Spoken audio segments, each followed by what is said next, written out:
L'Agence spatiale européenne lance le 13 avril 2023 la sonde spatiale JUICE. Comme d'autres avant elle, cette nouvelle mission spatiale aura une trajectoire particulière, faite de zigzags et d'allers-retours. Pourtant, est-ce que ce ne serait pas plus simple d'aller directement près de Jupiter, en ligne droite dans l'espace?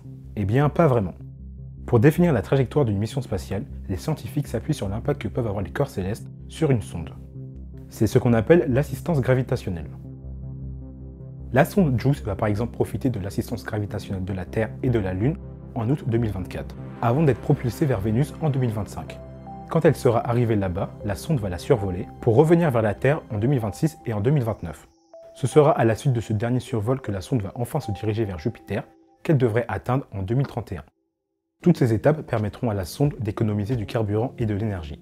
Une donnée qui peut s'avérer importante dans le cas d'une mission comme JUICE. Sur les 6 tonnes qui seront propulsées, 3,5 seront réservées au carburant. Sans l'assistance gravitationnelle, la sonde aurait été beaucoup plus lourde, puisqu'il aurait fallu plus de carburant pour la faire voler non-stop dans l'espace.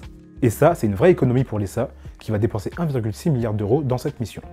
Après, les scientifiques doivent aussi prendre en compte l'environnement très dangereux de l'espace, en particulier pour des missions spatiales. Oui, elles sont conçues avec un bon nombre de matériaux capables de résister à un bon nombre d'imprévus. Mais ça ne les rend pas non plus indestructibles. Du débris spatial à une tempête solaire, l'espace reste trop imprévisible pour une mission spatiale, encore plus en ligne droite. Pour éviter au maximum ces dangers, les missions spatiales sont donc contraintes de suivre une trajectoire plus complexe, qui permet au moins d'éviter les zones à risque connues.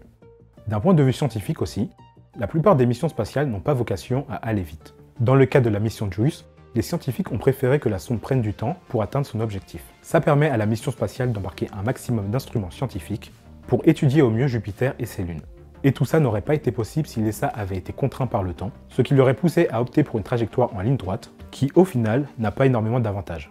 Merci d'avoir suivi cette vidéo. Abonnez-vous à notre chaîne YouTube et rendez-vous sur numérama.com pour tout savoir sur les missions spatiales.